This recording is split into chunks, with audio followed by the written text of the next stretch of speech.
Welcome to Chillin' 101. We hope this video helps. In this video, I will explain how to play Command & Conquer Generals on Windows 10. First, install the game from your disk or digital platform. Make sure your game version is compatible with modern operating systems. Always run the game as an administrator to prevent permission issues. Additionally, update your graphics drivers to their latest version for optimal performance and stability. These initial steps are crucial for a smooth gaming experience. Many players encounter common issues, but solutions exist. Consider installing the unofficial community patch. It significantly improves stability and fixes bugs. Next, adjust the game's compatibility mode to Windows XP Service Pack 3.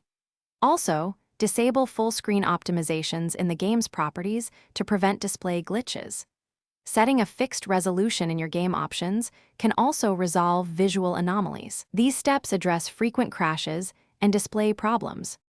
To enhance your visual experience, optimize graphics settings. You can manually edit the options.ini file to set custom resolutions not available in-game. Ensure your display's refresh rate is set to 60 Hz for smooth gameplay. Disabling in-game anti-aliasing and anisotropic filtering can improve performance. For advanced users, a third-party renderer might offer even better compatibility and visual fidelity on modern hardware. Finally, explore ways to enrich your Command & Conquer Generals experience.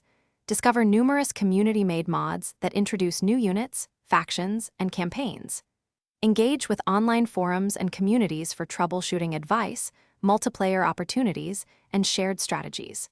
If all else fails, running the game within a virtual machine can provide a stable environment. Enjoy revisiting this timeless real-time strategy classic.